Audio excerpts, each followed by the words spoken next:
Hi, I'm Todd Shelton. And I'm Luke Jones. And welcome to Dev Workshop Programming. So today we're going to talk about Flexbox Layout Module. And Luke is going to guide us through how to get started using the Flex display. Yes. And just how to quickly implement it and how to learn some of the features that it has very quick. By any means, we're not going to cover everything it has. No. There's a lot. Yeah, there is a lot. Yeah. But we'll definitely get it up and we'll get it going and we'll show you how to use it. So awesome. Let's go ahead and get started. But so tell us what we're going to learn everything today. So today with Flexbox, we are going to learn the bare basics with Flexbox with some of the positioning. Flexbox is awesome because it's super responsive. It takes your different elements that you have in there and makes it super responsive on the web page without you having to add a lot of extra code. The big thing is if you know what floats and positioning are and CSS, this kind of almost gets rid of that stuff entirely, so it makes it a lot simpler to put your elements in there and make it super responsive really quickly. Yeah, I mean, yeah, using float sometimes can be horrendous. Yes. But also with Flex, it's a great tool, great layout module. You got to know when to use it, Yep. when not to use it. That's correct. We're not going to get into that deep today, but definitely you need to check it out and when not to use it and everything. So before we go on, I just want to mention that you can go to a website called Can I Use? So if you go to the website, look on my screen here, I have it up, caniuse.com. And if you actually type in Flex, it's going to pull up the flexible box layout module here, as you can see on my screen, and it's going to show you all the browsers that's supported and how much they're supported. So as you can see globally, it's 83.29%. Okay, so pretty darn good as far as coverage. In the US, it's a little bit better. But that just shows you how much it's implemented in each browser. Yes. IE 11, of course, that's IE in general, is always having trouble, always behind, don't know why. But they are, okay? Anyway, that's something, it checks out everything to deal with CSS. So check it out. So I don't want to keep Luke from his, from his training today. Spiel. Yeah. All right. So you ready to get started? Let's go. All right. Tell So before we get started here, if you want to find what we're working on and want to work with us together, check below, check the link or in the comments below, or not the comments, to the description below. We're going to have a link to our document. So you can edit along with us and see what the final product should look like as we work. Yeah, there's a finish and a starter. And a starter. Yep. All right? Okay. So let's go ahead and get started. And if you can see on our screen here, we already have our index.html file. And it's got pretty much nothing in it except we already have it linked to our style sheet. And then on the left, we have our style sheet. And we have it, so the entire document has a margin of 0, and then the HTML and the body have a height of 100, or a height and a width of 100%. That's all we have. That's all you should have right now. Now the first thing we're going to do in our body tag is we are going to add a div tag, and we're going to give it a class of parent. All right, let's go ahead and add that. As you can see, we now have a class, or a div with a class of parent, and we're going to go ahead and style that. So if we go into our style sheet on the left, we're going to do, or add our class by doing period and then parent, because we're going to call the parent class inside of our document. And then we're going to go ahead and give that a height and a width of 100%. And just because I want to see that my parent is working, I'm going to go ahead and give it a background color as well. And then give it a color red, because why not? There we go. And if we want to go ahead and preview it in our browser, I'm going to pull up Chrome. Just to test it, make sure everything's working. There we go. I got a red background, so that's good. We know everything's working so far. Everything's linked up correctly and all that good stuff. Now, if you are having trouble with, if you're doing this on your own, and you're having trouble seeing the whole browser being red, the viewport, make sure that the height is 100% in the HTML and body. Okay, that's very important. They both have to be 100%. That's why he has those in there already. So if you're not seeing it, make sure that it's spelled correctly and you have the height of 100%.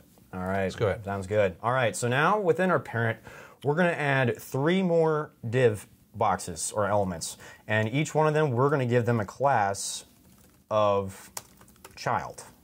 Here we go. And I'm just going to duplicate that twice. And if you're using PHP Storm, you can duplicate by doing Command or Control D. That's how I was able to get those out very quickly. So just a note taker.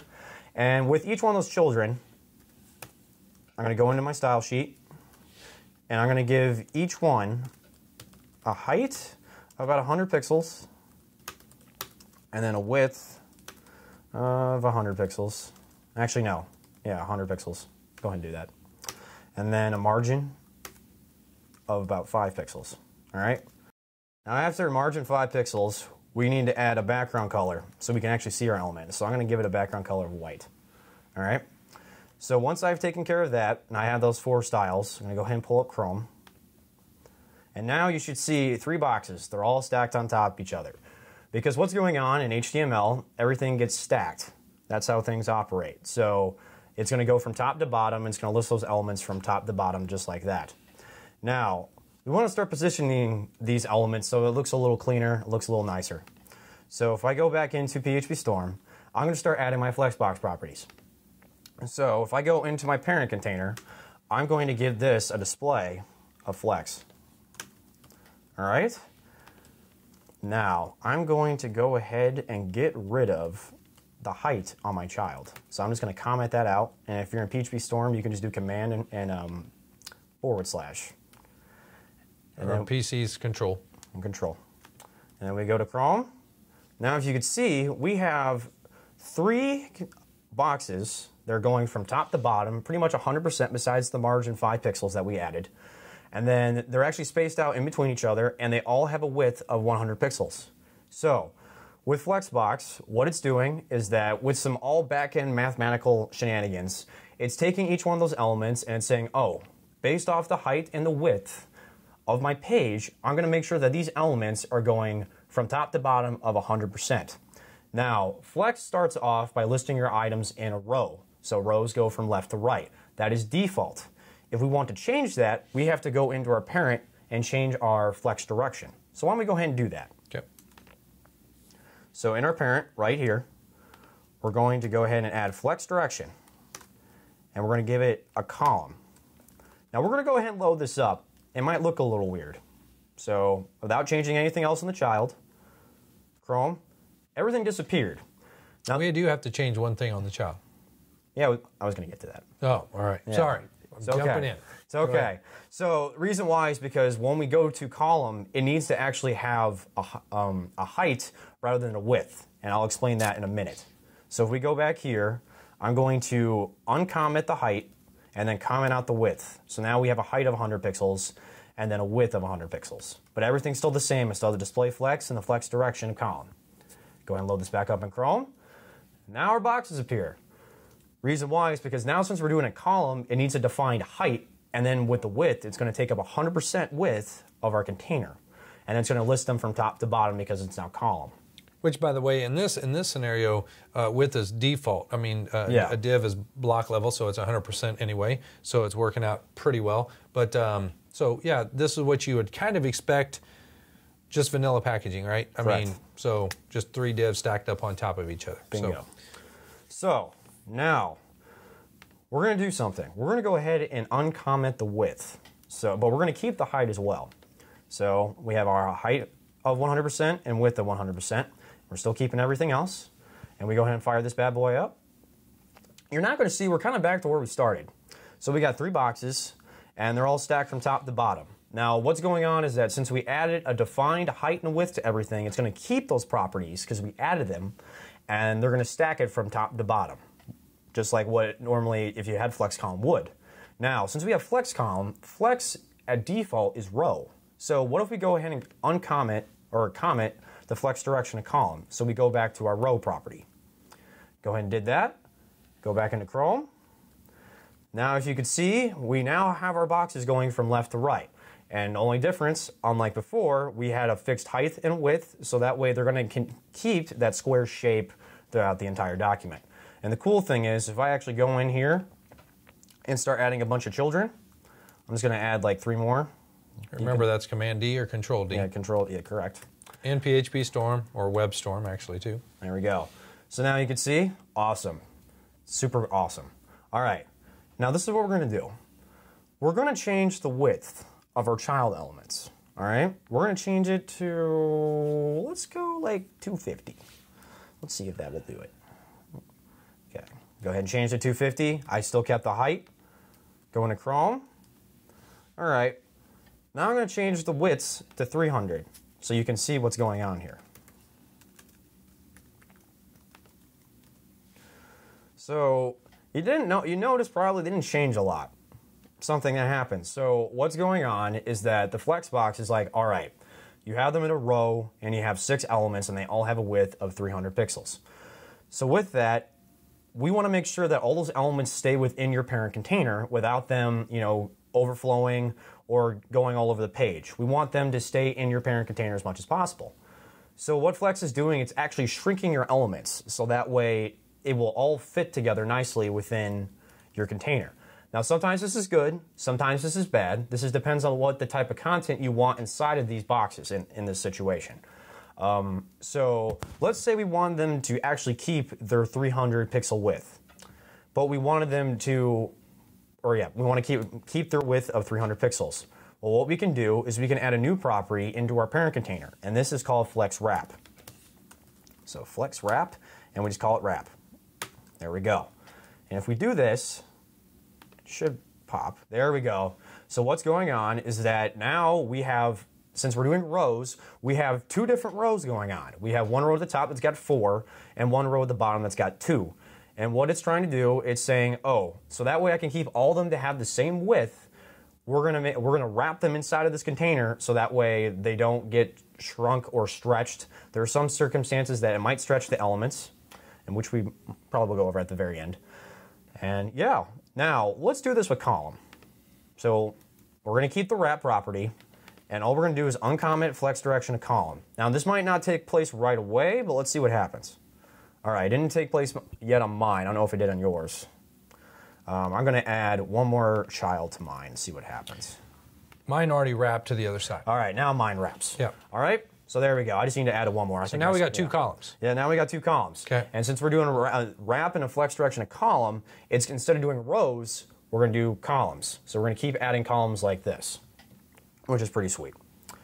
And yeah, so there you go. Well, let's talk about one bug we found. All right, let's do that. I think it's also on in Safari's bug fixes that should be fixed. But anyway, one thing you'll notice if you are testing this in Safari, there is a bug. So it may actually show a row that's just in there, and then your last one, or how many ever children you got, may be actually off screen. So as you can see here, I'm going to copy this. I'm going to try to show you this in Safari. Let me pull this up here real quick. And okay, mine didn't do it on this scenario. But if you do, if you notice that you just adjust the browser in Safari, it will go back to showing like it normally should. Yeah. So don't panic. This is a bug. It'll come out, with improvements in the browser and specifications. But just want to let you know that there are some little glitches, but you can figure those out. All right. So anyway, all right. So we've discussed about the wraps. We discussed about flex direction. Now let's talk about, where are some good scenarios maybe to be using some of this, and maybe some tips and tricks on about how to make it even look cleaner than we already have. So right now, I'm going to go back and view it in Chrome. So with my columns, they're not really centered. They're kind of going all the way to the left, which is okay. But I kind of want them more centered. So if I wanted to, I can go in to my child here, and instead of having a margin of 5 pixels, I can do a margin of auto. And if we do this and fire back up Chrome, now all my boxes are actually centered, which is nice. So what margin auto is doing, it's taking all of my elements and trying to center them as much as possible within my parent container. Now there's other ways of going about doing this. Margin auto, I would say, is probably best if you got maybe 1 or 2 elements. Because if I comment out all these except for one, and we look at my page, there we go. It's dead center in the middle. This is great for logos. So if you're trying to create a splash screen and you got a logo on your splash screen, just the best way to position it without maybe having to do some percentages on your element. Basically just puts it right in the middle. Super nice, super responsive. Great way to start off using Flex if you're trying to learn it for the first time. There's other ways of going about doing it, and with this you have to go into your parent. So what I'm going to go ahead and do is go back to margin, and I'm going to go change this back to 5 pixels. And then I'm also going to take my child elements I uncommented and bring them back. There we go. And then we just double check to make sure everything's working like it should. There we go. So it looks as it did before. what is it? Align items. Here we go. So with align items, you can actually change the somewhat, not necessarily the positioning, but just the way the content is aligned. Obviously why it's called align items. So what I can first do, if I do flex start as my first item and fire it up, it's not gonna look much different. It's gonna look the same, all right? If I go to flex end though, instead of doing flex start, let me fire this bad boy up. You can see now my elements are going to more of the right side of the screen rather than the left side. What this is doing is it's trying to go to the end of the element. So usually the beginning of the element is the top left. In this case, the end of the element is more of the top right. And technically it's more actually the bottom, or the bottom right, because that's how it kind of reads. Sometimes bottom left. But there you go, that's one way to position it. Now, if we do center though, let's try center. Click center, let me fire it up. Now you notice all our elements are actually more centered now, which is awesome. So it's actually all nice and positioned and all that good stuff. Now let's get rid of wrap, see what happens. Still centers them. And notice how I didn't have to do anything with the margin. So that's one way to do it without having to edit your margin of auto and still get the same result, which is pretty cool. But what's going on here though, it's actually shrinking your elements down, because since I removed the wrap property, it's gonna make it so all my elements are going to take a specific height so that way it can fit in the container. I don't know if it did it for you, but it did it for me. So there we go. So that's some pretty awesome ways to start positioning your content with your children. And that's pretty much the basics of Flexbox, I would say. That's pretty quick. And let's just jump back to what he had. So if you actually had, if you leave wrap, flex wrap uncommented and had wrap there and you go back, you'll notice that it is centered. You have a space. So if you look at my screen, I have red, you know, a chunk of red, and then the white box is red, and then the white boxes. Okay, so, but they're centered, but they also are aligned left. Yes. Okay, so one thing that Luke didn't talk about, and we're not going to go into depth, just, you know, I know you're going to go play with this, and you'll be like, how can I move this over? I know. So if you just go down and you uncomment, or actually not uncomment, but for me, I had it in here, put justify content center. Okay, now by doing that, you come back and you refresh, and it's going to take those, even your wrapped items, and it's going to center it on the stage. Super center. Yeah, exactly. Yeah. Almost like what we should have been out of the box when a long time ago. Margin auto should have vertically and audio pretty much horizontal. But now this centered it. Now, you could do this later on, and we'll get into this in another topic, margin auto for children. But you know, we'll get onto that later. But just wanted to show you how to center that one, you know, using the parent, some of the properties in the parent. Again, this is a quick intro how to get started. Don't use it on every single thing. No. One thing specifically I would make sure you not use it on, especially in this scenario, do not put it on your body and do not put it in your HTML. Yeah, exactly. Don't do it. Two places, do not. Please don't do it. Yeah, so make sure that your parent is going to control, you know, like if you have a photo gallery, that's a perfect scenario of where to use this. If you're laying out tiles or grids or something that you need good layout, make sure you have it on that. Leave the rest of it default, you know, block, whatever. But just pay attention to where you need it. I can't stress that enough. I see that all the time, people messing things up. But in another tutorial that's going to be coming up, we're going to learn how to lay out a website with a fixed header and a footer and the content in the middle using Flex, which is really easy, using the same properties we learned today, but to lay out the whole website to top and bottom and everything else like that. So, all right. All right, sounds good. All right. Luke, thanks a lot. I appreciate it. You're welcome. He's coming back to talk more about it. Of course. And we'll get going. Look forward to seeing you next time. All right, take care, folks.